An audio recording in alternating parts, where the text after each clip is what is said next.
네. 자, 여러분 교재 159페이지 펴주시고요. 오늘 159쪽은 자금 관리와 관련된 전표 입력하는 거 연습을 하겠는데요. 그 NCS 평가 시험에서도 자금 관리 시험이 따로 있습니다. 그러면은 오늘 여기서 해보는 이런 전표 입력이 문제에 나온다 이렇게 보시면 돼요. 어제 그 전표 관리에서 나왔던 거, 이건 또 전표 관리 시험 볼 때 그 문제가 나온다 이렇게 보시면 됩니다. 똑같이는 안 나오지만 유사하게 나와요. 유사하게.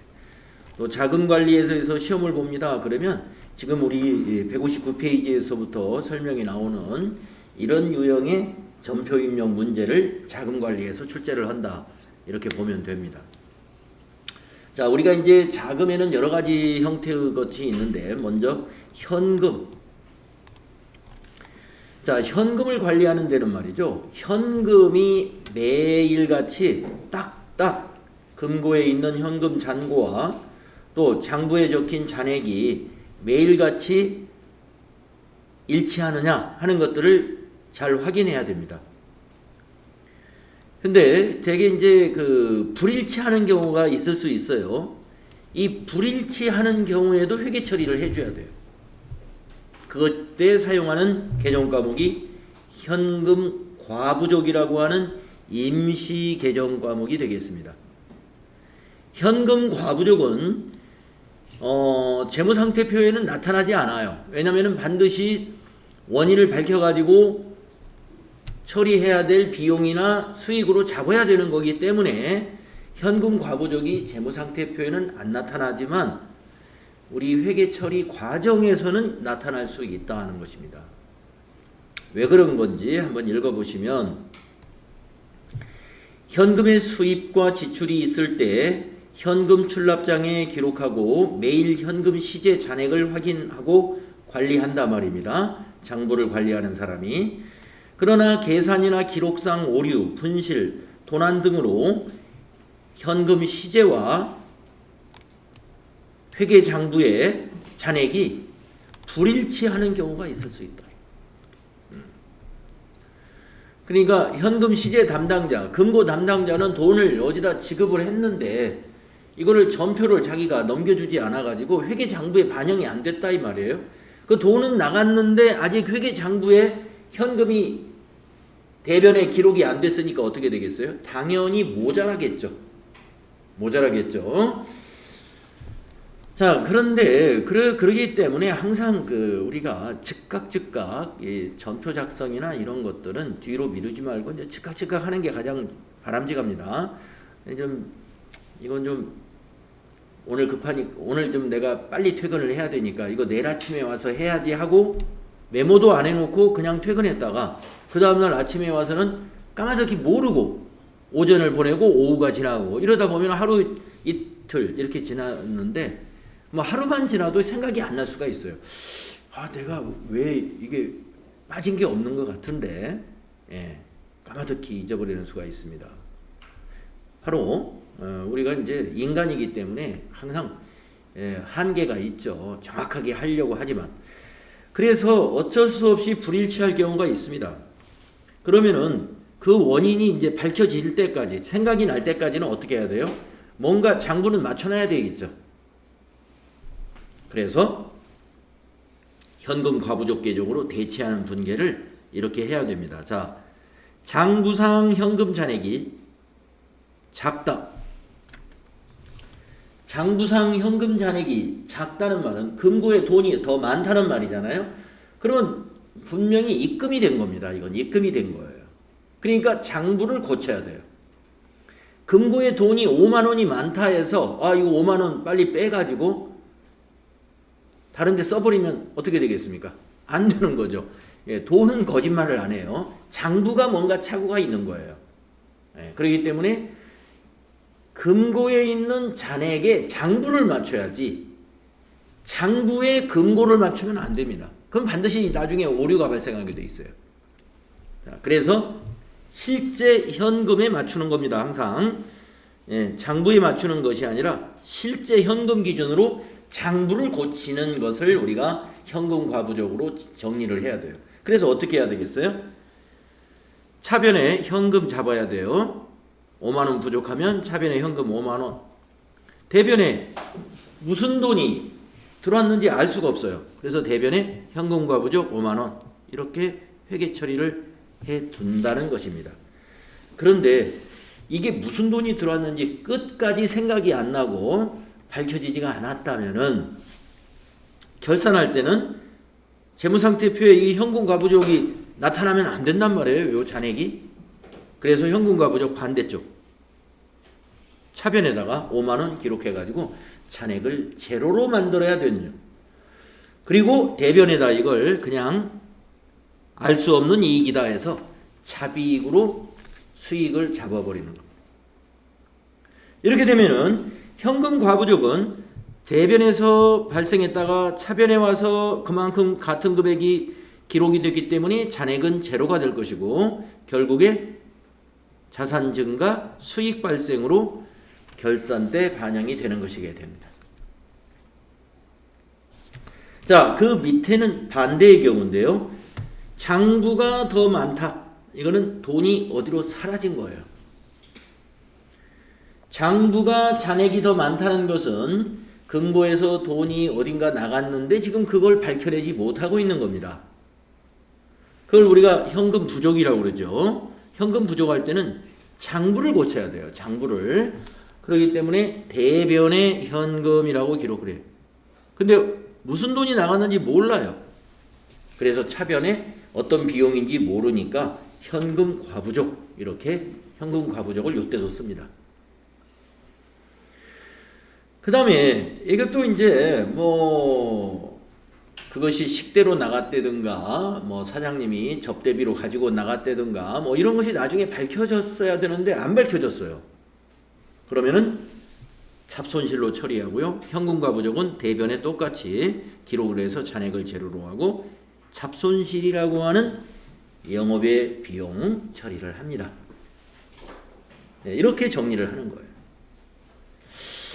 자, 그런데 이제 실제 실무하는 분들에게 이 얘기를 들어보면은 현금 과부족 계정을 사용을 합니까? 라고 하면은 그런 걸 우리 회사는 그런 걸 사용을 안 합니다. 이렇게 답변하는 분들이 많이 있어요.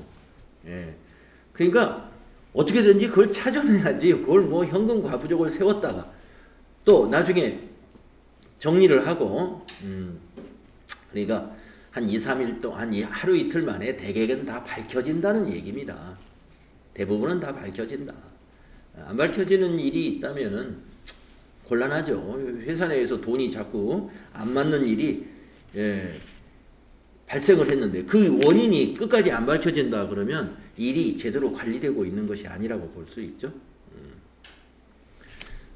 그래서 원칙은 이렇게 되는 것이다 하는 거고요. 그건 회사에 따라서 여러분이 이제 실무에 적용하실 때는 현금 과부족을 운영을 해야 되느냐 하는 것은 이제 그 회사의 과거의 사례나 또 선임자들의 이야기를 들어서 하시면 되겠습니다. 자, 우리가 이제 이런 현금을 관리하기 위해서는 현금 출납장이라는 보조장부가 필요하겠습니다. 우리가 현금 출납장을 앞에서 전표 입력하고 나서 한 번도 안 봤는데 현금 출납장은 우리가 쓰는 용돈 기입장하고 똑같은 겁니다. 날짜별로 내용을 적고 입금, 출금, 잔액 이렇게 적어 나가는 거예요. 날짜별로 쭉. 그것이 바로 현금 출납장입니다. 그 다음에 일개표, 월개표에서도 현금 잔액을 확인해 볼 수가 있습니다. 네, 우리가 이제 일개표나 월개표를 보게 되면은요, 어떤 계정 과목별로 현금과 대체로 나누어 가지고 현금 거래를 이 일개표나 월개표에서 딱 집계를 하고 있어요. 그렇기 때문에 전일날 현금 잔액, 당일의 현금 잔액 이것이 관리가 됩니다. 일개표나 월개표는요, 우리가 이제 결산을 할 때 시산표라는 걸 만들잖아요. 예, 결산이라는 것은 1년 결산 또는 6개월, 반기 결산 이런 것들이 있을 수 있는데 아무튼 어느 시점에서 결산을 한다 그러면은 6개월치 또는 12달치의 전체를 차변, 대변으로 나누어서 합계와 잔액을 확인하는 것이 우리가 합계 잔액 시산표 또는 합계 시산표 또는 잔액 시산표입니다. 그렇다면은 하루하루를 정리할 때는 뭘로 정리하느냐? 그 시산표 역할을 하는 게 일계표예요. 시산표는 언제부터 언제까지 이걸 하는 것이지 하루하루는 못해요. 하루하루 집계하는 양식이 아니에요. 하루하루 일 단위로 집계하는 것은 일계표, 또 월 단위로 11월 1일부터 11월 30일 이렇게만 집계하는 게 월계표입니다. 시산표는 한 달치만은 집계가 안 돼요. 여러분이 시산표에 가가지고 합계잔액 시산표에 가지고 만약에 11월이라고 입력을 했습니다. 11월 31일 그러면 11월 한 달치만 나오는 게 아니고 1월 1일부터 11월 31일 항상 1월 1일부터 시작을 해요. 그렇기 때문에 한 달만 보려면 그러면 어떻게 해야 되나? 그때는 월계표로 가야 됩니다. 네, 그래서 일계표, 월계표 여기에서도 현금 시제 관리가 잔액 관리가 가능합니다.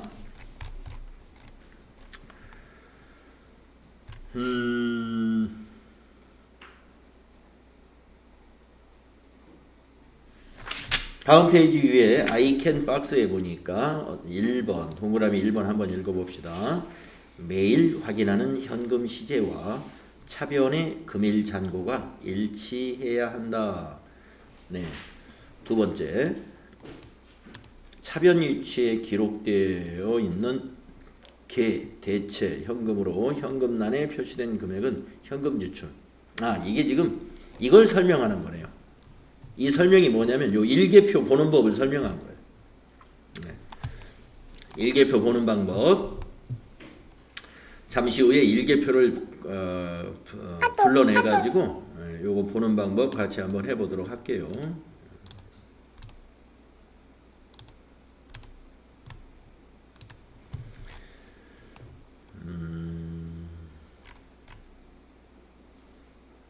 한번 요거 그대로 한번 우리 같이 조회를 해봅시다. 이거 1월 11일부터 1월 11일까지 1월 11일 거 일계표를 한번 작성해 보겠습니다. 1월 11일부터 1월 11일까지 일계표를 작성을 해 보겠습니다. 자, 어제와 같은 회사 1115번으로 여러분 로그인 해 주시고요. 장부에서 보시면 세 번째 1월계표라고 하는 메뉴 클릭하시고요. 일계표 날짜에서 1월 엔터 11일부터 뒤에도 엔터로 지나가겠습니다. 네. 자, 1월 11일 날은 개정 과목이 복리후생비 하나만 나타난 이유는 뭐냐면 1월 11일 날 회계 처리된 개정 과목이 이 복리후생비 하나밖에 없었던 거예요. 그러면 여러분 알다시피 모든 거래는 차변 항목과 대변 항목으로 이렇게 짝을 이루어서 거래가 일어나는 건데 어떻게 복리후생비 혼자 거래가 일어났지? 예, 복리후생비 차변 여기 현금이라고 있죠? 현금이 대변이라는 얘기예요. 이렇게 해석을 해야 됩니다. 그래서 여러분 교재를 보시게 되면은 주의라고 하는 난에 그 그림 밑에 주의가 있죠? 1월 11일 거래는 복리후생비 3만원을 현금으로 지출하였다라고 해석이 되며 차변에 기록되어 있는 현금란의 3만원은 현금의 지출을 의미한다. 간혹 일계표, 월계표 보시면서 헷갈려 하시는 내용이 뭐가 있느냐. 이 현금을 여기서 현금 계정이라고 오해하시는 경우가 있습니다. 그러면 여러분이 이걸 현금 계정이라고 오해하면 무슨 혼란이 벌어지느냐 하면은 자, 현금은 자산이라고 배웠잖아요. 우리 자산이란 말이에요. 근데 차변이란 말이에요. 차변. 현금이 차변에 있네. 그러면 3만 원이 증가했구나. 현금 계정 차변은 증가잖아요. 이게 그 얘기가 아니에요. 자, 우리가 보고 있는 계정은 여기 가운데에 써 있는 이 계정 과목의 계정을 보고 있다고 보셔야 돼. 차변에 있는 현금과 대변에 있는 현금은 계정으로서의 현금이 아니고 이 가운데 있는 나와 있는 요 계정 과목과 관련된 현금 거래를 말하는 겁니다. 계정이 아니에요. 좌우에 있는 거. 그러니까 복리후생비를 지금 보는 거예요. 복리후생비라는 계정, 비용 계정에 차변에 3만 원이 있는 겁니다. 여기가 지금 차변이죠. 복리후생비 계정에 차변을 보고 있는 것이지 현금의 차변을 보고 있는 게 아닙니다. 그런데 복리후생비 차변을 이렇게 두 가지로 구분을 해놨어요. 현금과 대체. 그러면 현금은 뭐냐? 복리후생비를 현금으로 지출했다 한 것은 현금란에 기록이 되고, 기록보다는 이제 집계가 되고, 복리후생비를 신용카드로 지출했다 또는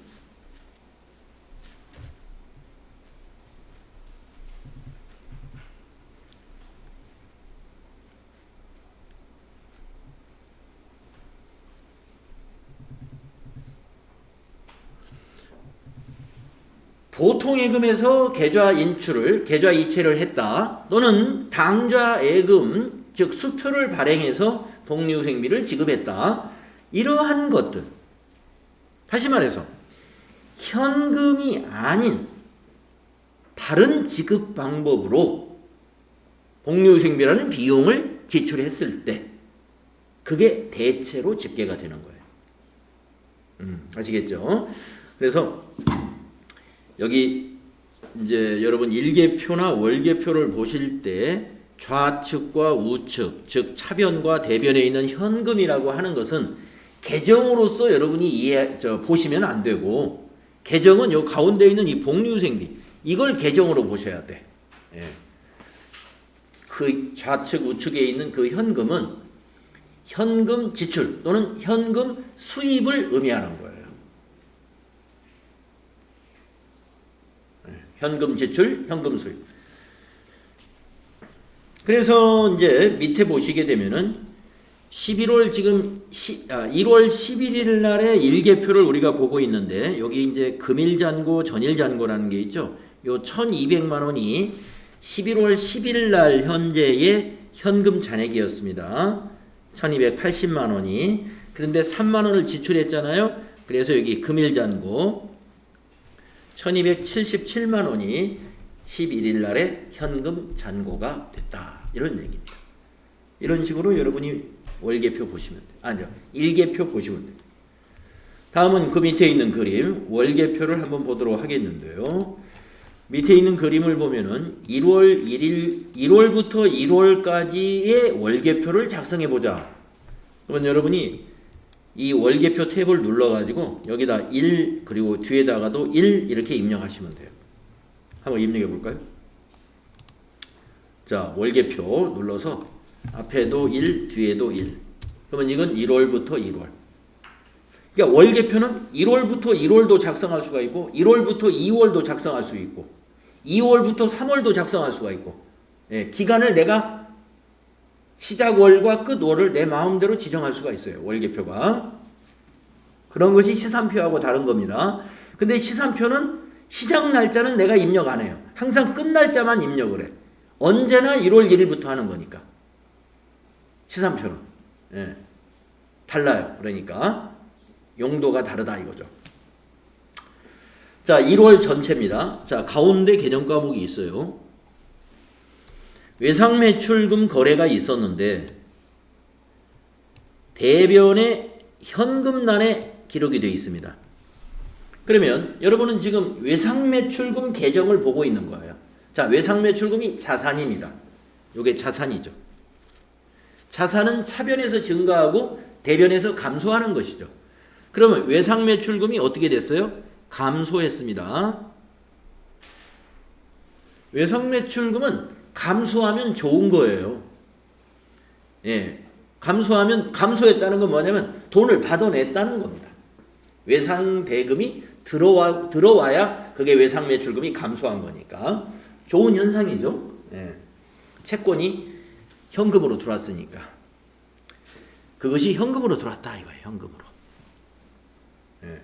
그러니까 여러분이 현금 대변인데 왜 현금 들어왔어요? 이렇게 말씀하시게 되면 여러분이 이걸 계정이라고 생각하고 이걸 해석하시면 안 된다고 그랬죠. 이거를 보지 마시고 이거는 결제 수단에 불과한 거예요. 외상 매출금이 현금으로 입금됐구나 이렇게 보시고 외상 매출금은 감소하고 현금은 증가했겠다 이렇게 보시면 돼요. 이 일개표나 월개표에는 현금은 밑에 잔액으로 표시되지 여기 현금 계정은 기록되어 있지 않아요. 이렇게 이해하시고 다음에 밑에 보시면은 미지급금을 하나 볼까요? 미지급금에 대한 것은요. 미지급금은 부채잖아요. 그렇죠? 부채가 대변에 기록됐네요. 부채가 증가한 건가요? 감소한 건가요? 증가했죠? 부채 증가한 겁니다. 그래서 부채가 증가했다라는 겁니다. 근데 부채의 상대 개념 과목, 그러니까 대변이 미지급금이고 차변에 오는 것은 현금은 아니고 대체 뭔가 다른 계정 과목이었다 하는 얘기입니다. 자, 그리고 복리후생비 보시면은 3만 원이 현금으로 지출됐고요. 접대비는 88,000원이 현금이 아닌 다른 방법으로 비용이 이제 발생했고요. 차량 유지비도 28,000원이 현금으로 발생을 했습니다. 이렇게 보실 수 있어야 된다. 자, 밑에 설명 보시면 1월에 외상매출금 220만원이 현금으로 입금되었다라고 해석이 되며 대변에 기록되어 있는 현금란의 220만원은 현금의 입금을 의미하는 것입니다. 이렇게 볼 줄 알아야 되겠습니다. 그래서 밑에 난에 보시게 되면은 여기는 전월 잔고니까요. 1월 1일 전월은 지난해 12월 31일입니다. 지난해 12월. 그래서 지난해 12월 31일 현재 현금은 1280만 원이었어요. 1280만 원이었는데 220만 원이 현금으로 들어오고 58,000원이 현금으로 나갔습니다. 그래서 1,494만 2천원이 1월 말, 즉 금월의 말일 잔고가 되겠습니다. 네, 일개표, 월개표 보는 요령을 우리가 알아봤습니다. 네. 자, 현금 시제를 관리하라. 3월 31일 현금 잔액은 얼마냐? 이거 뭐 현금 출납장을 보셔도 되고 일개표를 보셔도 됩니다. 그 다음에 2월 한 달 동안 현금 지출이 가장 많았던 판매 관리비 계정 과목은 뭐냐? 요거 한번 같이 해보겠습니다. 2월 한 달 동안의 거래를 보는 것은 월개표가 좋겠습니다. 그래서 지금 우리가 월개표에 와 있죠? 여기를 조회 기간을 2월부터 2월로 입력합시다. 네, 2월부터 2월로 조회기간 월개표를 입력하시고 나서 현금 거래의 차변은 지출이고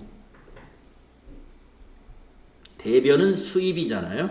현금이 들어온 거죠. 지금 물어본 것은 현금 지출이 많았던 판매관리비의 계정 과목이 뭐냐 그랬습니다. 네, 여기 10만 원짜리 여기 있죠. 접대비가 되겠습니다. 이렇게 볼 줄 알면 되겠습니다. 자, 현금 시제 관리 관련된 장부들을 우리가 확인해 봤고요. 현금 출납장은 나중에 한번 보도록 하겠습니다. 다음은 163페이지 예금 관리하기. 네. 자, 예금이 어떤 예금들이 보통 기업들이 있느냐 하면요. 수시로 돈을 넣었다 뺐다 할 수 있는 보통 예금. 보통 예금은 입출금이 아주 자유로운 예금이죠. 대신에 이자율이 굉장히 낮죠. 그 다음에 당좌 예금이라는 예금을 운영하는 기업들이 많이 있습니다. 상품 매입 대금이나 원재료 매입 대금을 수표로 발행하여 지급하고자 할 때는 당좌 예금을 계좌를 만들어야 됩니다. 그래서 당좌 한도 금액 내에서 당좌 수표를 발행하여 예금을 인출할 수 있는 그런 예금이 되겠습니다. 그 다음에 이제 여유 또는 이제 정기 예금에다가 1년짜리, 2년짜리, 5년짜리 이렇게 정기 예금으로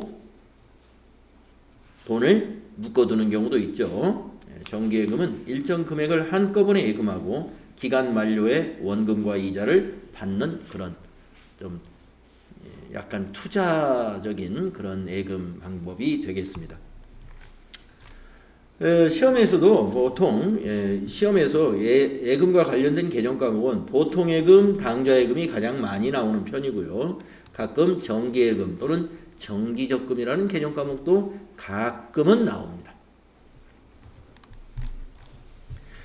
이 예금의 현황을 관리할 수 있는 메뉴가 자금 관리에 보면은 예적금 현황이라는 메뉴가 있어요.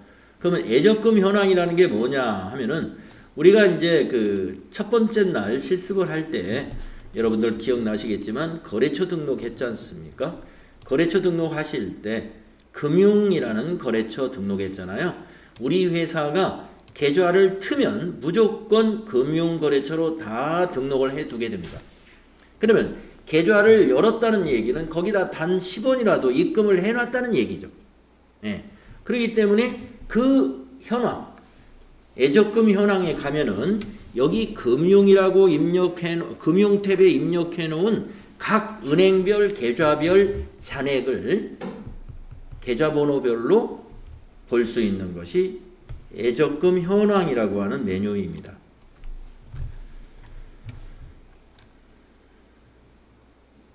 자, 수행과제 한번 보도록 하겠습니다. 보통예금 거래내역 찾으신 금액에 100만원 찍혀 있고요. 주식을 구입했다. 내용이 그렇게 되어 있네요. 날짜는 4월 10일이고요. 이것을 내용을 보면 단기 매매 차익을 목적으로 주식회사 진주의 주식 100주를 한 주당 만원에 구입하고 구입 금액을 신한은행 보통예금 계좌에서 인출하여 지급했다. 회계 처리를 수행하시오가 1번, 전표 입력하시오 2번, 4월 10일 현재 예적금 현황 조회하시오 3번 문제가 되겠습니다. 자, 첫 번째 문제 여기다 분계를 써라 이 말이에요. 자, 단기 매매 차익을 목적으로 주식을 구입한 것은 단기 매매증권이라고 하는 당좌자산 개정 과목을 써야 됩니다. 단기 매매증권.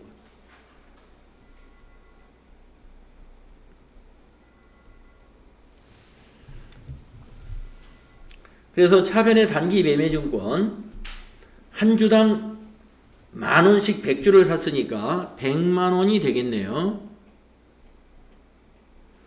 대변은 보통 예금에서 주식 대금을 지급했습니다. 그래서 대변에 보통 예금 하셔야 되고요. 거래처는 신한은행. 금액은 100만원이죠. 그래서 거래 후 결합관계는 차변이 단기매매증권 자산이란 말이에요. 그러니까 자산은 차변에서는 증가되는 거고요. 자, 보통예금도 자산이란 말이에요. 자산은 대변에서는 감소한단 말입니다. 그래서 대변에 자산 감소 되겠습니다. 이러한 결합이 되는 것이죠. 그래서 자산이 증가하면서 또 자산이 감소했어요. 보통 예금에 있는 자산이 단기 매매증권이라고 하는 단기 투자 자산으로 바뀐 거죠.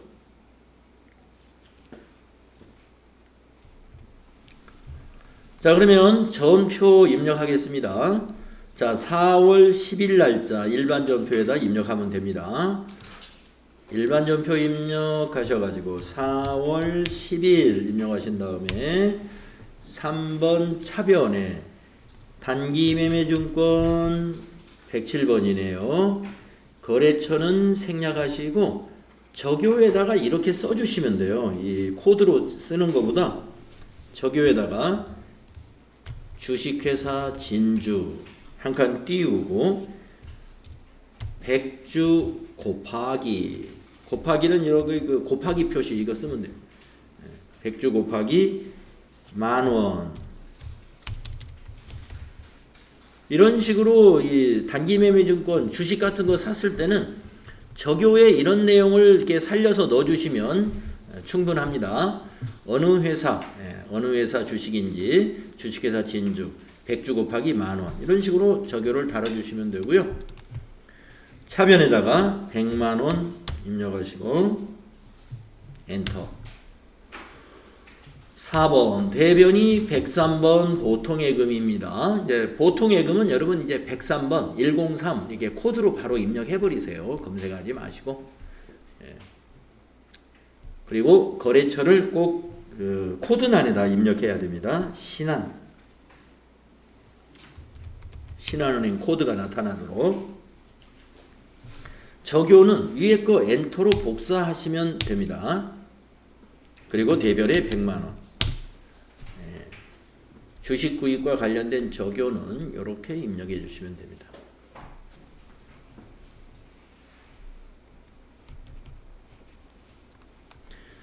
자, 전표 입력했고요. 그 다음에 이제 수행 3번에서 애적금 현황이라고 하는 장부를 한번 조회를 해봐라 이랬습니다. 우리가 애적금 현황에 가면은 우리가 그 거래처에 은행 관련 거래처가 계좌가 2개밖에 없었어요. 그러니까 2개만 나올 겁니다. 한번 들어가 보겠습니다. 애적금 현황이라는 메뉴는 여기에 있어요. 금융자금관리에 여기 두 번째 메뉴 여기에 있습니다. 애적금 현황. 자, 들어가 보세요. 애적금 현황. 기간은 지금 요게 우리 거래가 4월 10일 거래네요. 4월 말일로 한번 보죠. 4월 말일로. 4월 말일로 잔액 탭에서 보니까 국민은행 당좌 3,895만원, 신한은행 보통예금 오늘 4월 말일 기준으로 2,946만 2,050원이 되겠습니다. 원장을 한번 볼까요? 저기 잔액 옆에 이 원장 탭이 있습니다. 자, 원장을 보는 방법은 원장을 클릭하고 여기다 기간을 입력합니다. 자, 1월부터 4월 말일까지로 하는 걸로 하고요. 계좌명에서는 그냥 엔터 치면은 처음부터 끝이 됩니다. 그러면 여기에 계좌번호가 이 창에 보이는데 요 화살표 단추 여기 있죠. 요거 오른쪽으로 가는 화살표 이걸 한 번씩 누르면 계좌가 바뀝니다. 자, 신한은행 보통의 거래 그러니까 통장 내역이죠. 이게 2월 25일 날 급여로 인출됐고 3월 10일 날 건강보험료 인출됐고 3월 20일 날 상품 구입 계약금으로 인출됐고 4월 10일 날 주식회사 진주 백주 100만원 인출됐고 그리고 잔액이 2,946만 2,050원이다. 이렇게 원장이라고 하는 것은 거래 내역, 통장 확인 내역과 같은 것이죠. 또 화살표를 눌러보시면 국민은행 당좌 계좌가 보이는데 전기 2월 한 줄밖에 안 보이잖아요. 국민은행 당좌 계좌는 전기에서 2월 된 금액 그거밖에 아직 거래가 없다는 거죠. 단기에는 아직 한 번도 거래가 없었다. 만약에 계좌가 우리 회사가 10개의 통장이 있다 그러면 여기서 이 화살표를 누를 때마다 10개 통장이 다 조회가 되는 거겠죠.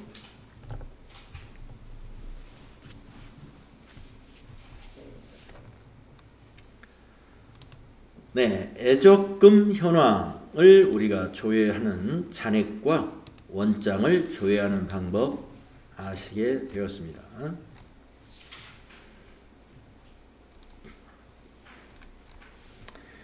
네, 거기 수행 결과에 대한 설명이 있습니다. 다음은 이번에는 164페이지로 넘어가서 카드 관련 거래를 알아보겠습니다. 네. 신용카드 거래. 자, 필요 지식에 있는 1번, 동그라미 1번은 회계 처리하고는 관계는 없지만 대개 법인카드 관리를 만약에 경리부 또는 회계부나 재무부의 재무팀 같은 데서 만약에 한다면 카드를 관리하기 위한 어떤 장부가 하나 있어야 되잖아요.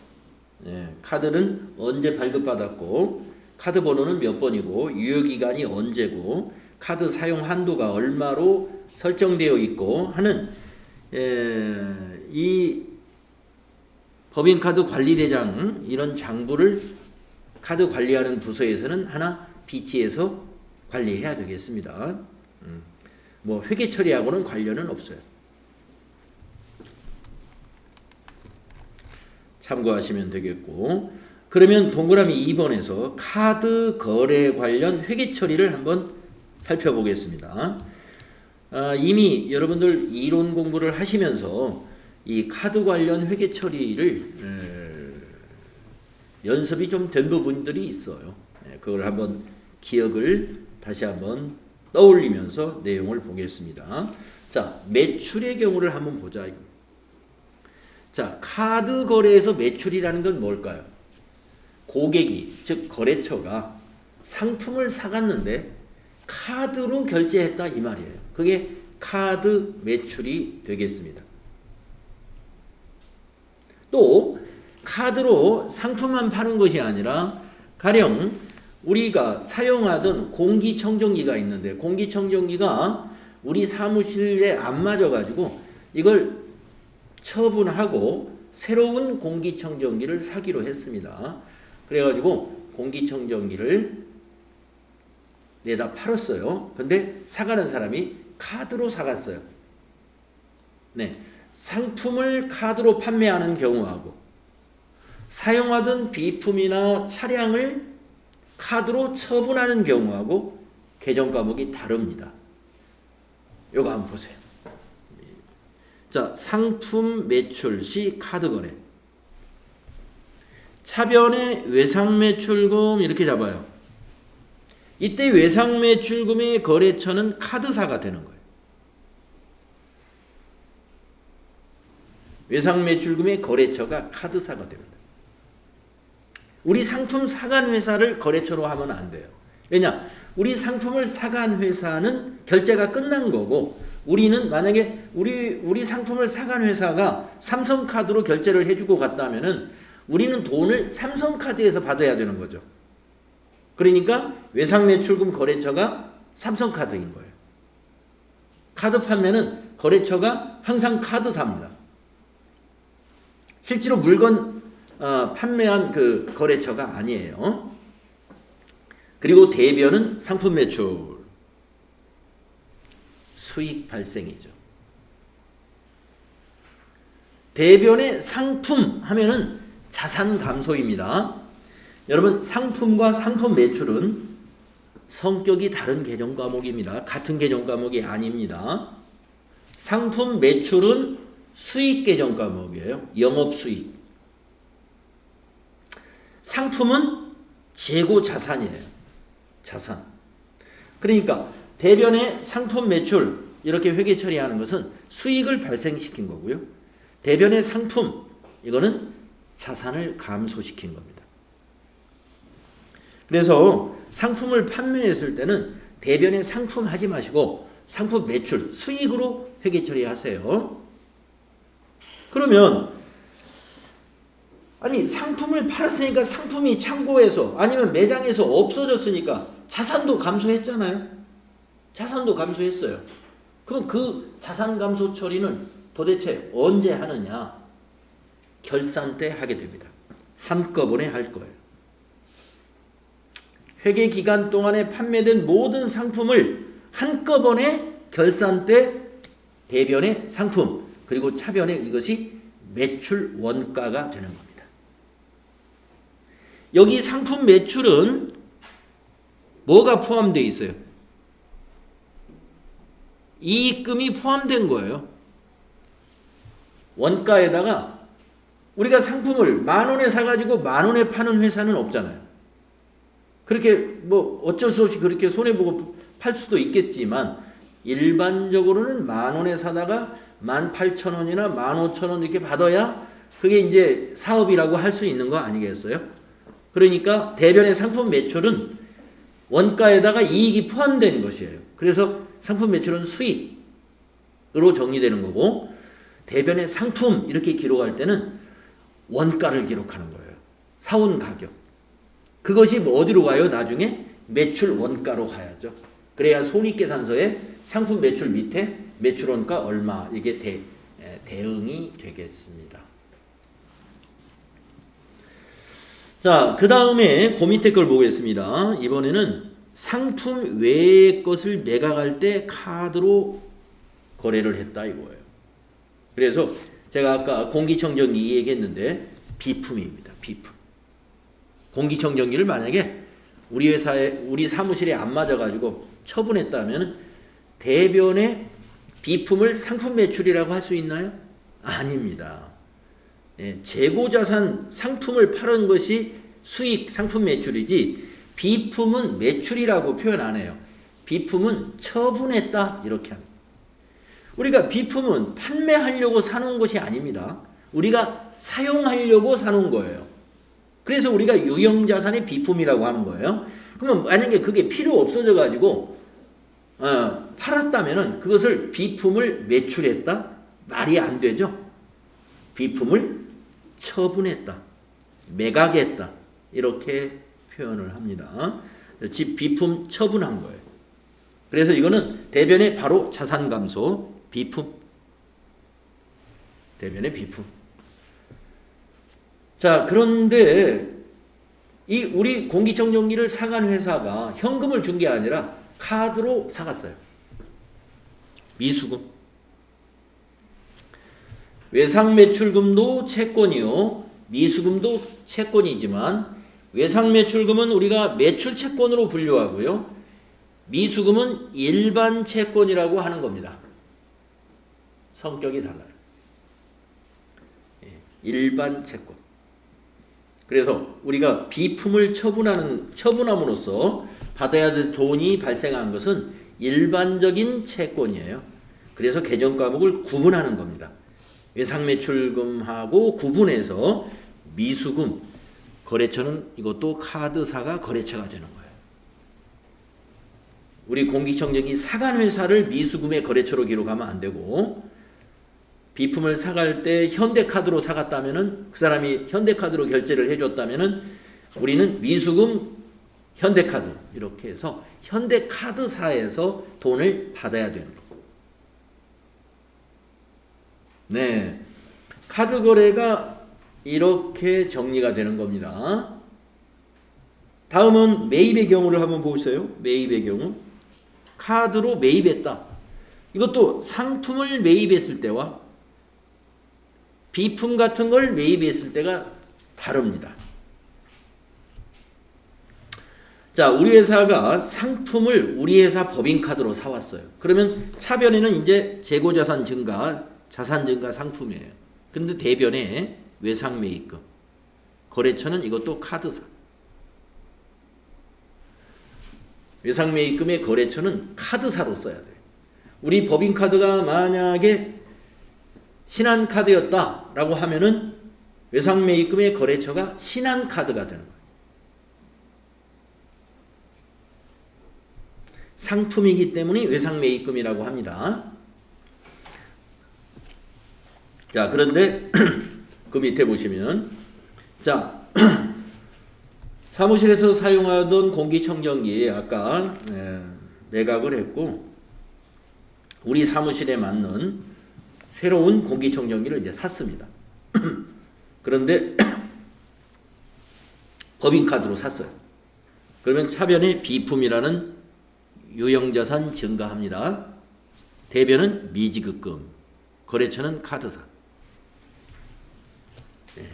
아까 매출에서 외상매출금과 미수금이 되듯이 매입에서도 상품은 외상매입금, 상품 외의 것은 미지급금이 되는 겁니다. 그래서 우리가 회사의 법인카드로 문방구에서 문구류를 샀다. 미지급금. 주유소에 가서 기름을 넣었다. 신용카드로. 미지급금. 우리 팀 직원들 회식을 했다. 식당에서 카드로 결제했다. 미지급금 되겠습니다.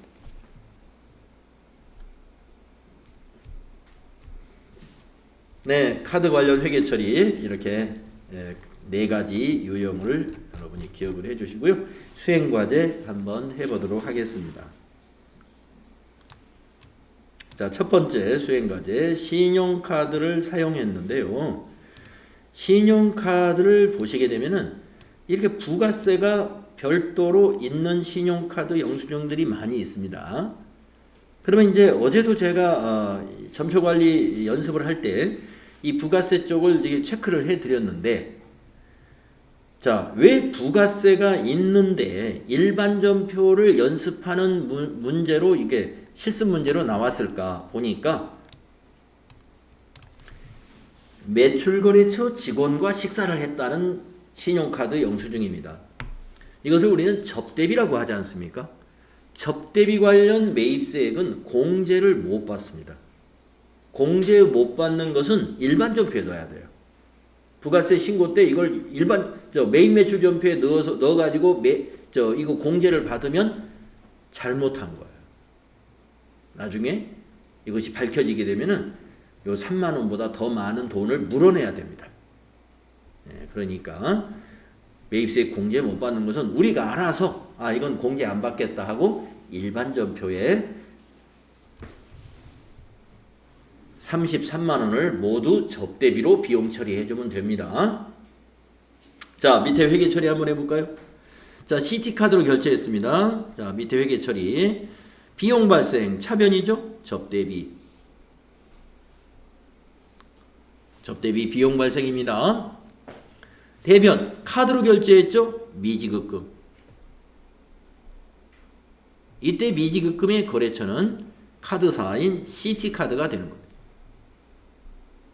CT카드를 거래처로 해야지 식당, 황금오리를 거래처로 하면 거래처 틀린 거예요. CT카드에 미지급한 상태. 자, 그래서 분계가 차변의 접대비는 비용 발생이다.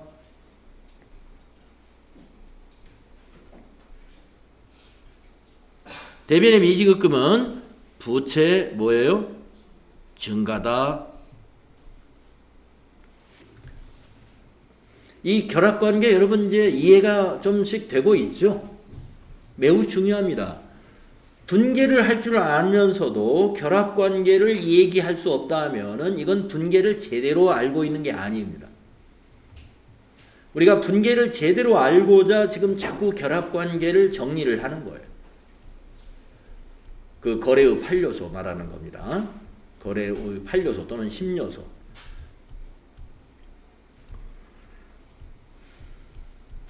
자, 그러면 전표를 입력하겠습니다.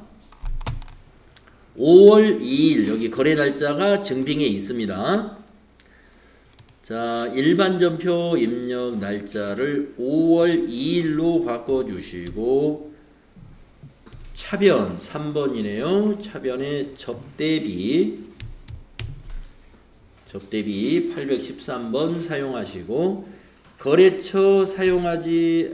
거래처를 코드로 넣을 필요는 없고요. 여기에다가 황금오리라는 식당 이름이겠죠. 입력해 주시고 적요에는 신용카드로 거래처를 접대했다라고 해서 1번 코드 쓰시면 될 것 같습니다. 거래처 접대비 신용카드 법인 그리고 금액은 33만 원. 그리고 대변 4번 대변 하신 다음에 미지급금으로 부채 증가시켜야죠. 미지급금 253번이고요. 미지급금은 부채이기 때문에 거래처를 꼭 코드로 써야 돼요.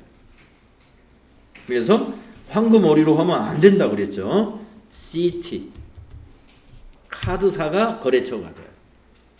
99601이 됩니다. 그리고 적요는 위에 있는 걸 그냥 복사하고 지나가면 돼요. 이렇게. 그리고 33만 이렇게 입력하시면 되겠다.